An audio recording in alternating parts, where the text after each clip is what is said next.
கர்த்தருமுலக ரட்சகருமான இயேசு கிறிஸ்துவின் நாமத்தினாலே உங்களை யாவரையும் வாழ்த்தி வரவேற்கிறேன். பிரியமானவர்களை சௌக்கியமாக இருக்கிறீங்களா? அந்த நாளிலும் கூட நம்ம சந்தித்துக் கொள்ளும்படிய தேவன் கிருபை செய்திருக்கிறார். கிருபை செய்த தேவனுக்கு கூடான கோடி நன்றி செலுத்துகிறேன். நீங்களும் நன்றி செலுத்துங்க. பிரியமானவர்களே, இந்த நாளிலும் ஏசாயா எழுதின தீர்க்க தரிசனத்தின் புத்தகம் 27வது அதிகாரம் 6வது வசனம். யாக்கோபு வேர்பற்றி இஸ்ரவேல் பூத்து காய்த்து உலகத்தை பலனால் நிரப்பும் நாட்கள் வரும் என்று சொல்லி வேறு சொல்கிறது.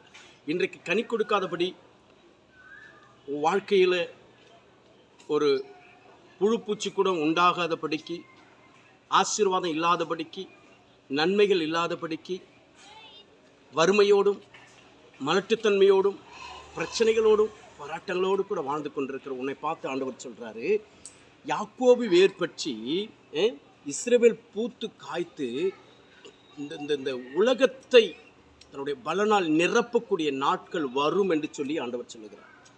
உலகத்தின் பலனால் நிரப்பும் நாட்கள் வரும் என்று சொல்லி கர்த்தர் சொல்லுகிறார்.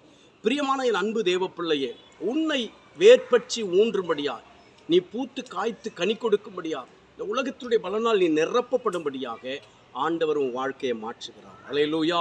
இன்றைக்கு இதுவரையிலும் ஒரு வேர்பற்றி இல்லாதபடிக்கு, ஒரு அஸ்திபாரம் இல்லாதபடிக்கு, ஒரு ஒரு ஒரு ஒரு துளிர் இல்லாதபடிக்கு, ஒரு ஒரு பூ அதாவது ஒரு ஒரு ஒரு பிஞ்சு விடாதபடி, ஒரு காய் காக்காதபடி, ஒரு பழம் கனி கொடுக்கக்கூடாதபடி இருந்த உன் வாழ்க்கையை கர்த்தர் உலகத்தின் பலனால் நிரப்பி உன்னை ஆசீர்வதிக்க போகிறார். அல்லேலூயா.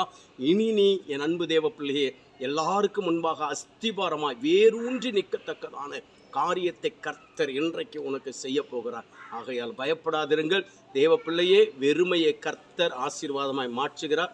வனாந்திரத்தை வயல்வெளியாக மாற்றப் போகிறார். உன் வாழ்க்கையை கர்த்தர் அப்படி ஆசீர்வதித்து உயர்த்த போகிறார். செபிப்போமா. மகா இரக்கமும் கிருபை நிறைந்த எங்கள் ஆண்டவரை நன்றியோடு துதிக்கிறோம். நாளில் எங்களோடு கூட பேசின வார்த்தைகளுக்காக ஸ்தோத்திரம். யாக்கோபு வேர்பற்றி என்று சொல்லி பார்க்கிறோம். இதை பார்த்து கொண்டிருக்கிற ஒவ்வொருடைய வாழ்க்கையும் கர்த்தர் ஆண்டவரை உறுதிப்படுத்தி, ஆண்டவரை நீ ஆசீர்வதித்து உம்முடைய பலனால் நிரப்பும்படியா செபிக்கிறேன். அப்பா, ஒரு ரத்த கோட்டைக்குள்ள மூடுங்க, விடுதலையோடு கூட நடத்த. இந்த நாளிலே பிறந்தநாள் திருமணம் கொண்டாடுகிற ஒவ்வொரு அன்பு பிள்ளைகளுக்காக செபிக்கிறேன். ஒவ்வொரு அன்பு பிள்ளைகளை பிதா குமார பரிசுத்த ஆவியின் நாமத்தினாலே நான் வாழ்த்தி ஆசீர்வதித்து நான் செபிக்கிறேன். ஆசீர்வாதத்தின் கரம் இருக்கிறோம். ஒவ்வொரு ஊழியர்களுக்காக, சபைகளுக்காக, சபை மக்களுக்காக செபிக்கிறேன். வேர்பற்றி அஸ்திபாரமாய் நிலைநிற்க கர்த்தர் கிருபை செய்யும். ஆசீர்வதி இயேசுவின் ரத்தம் இயேசு நாமத்தில் ஜெபிக்கிறேன் எங்கள் ஜீவனுள்ள நல்ல பிதாவே, ஆமென். அல்லேலூயா. கர்த்தர் நம்மை ஆசீர்வதிப்பாராக. ஆமென். கர்த்தருடைய நாமத்துக்கு ஸ்தோத்திரம்.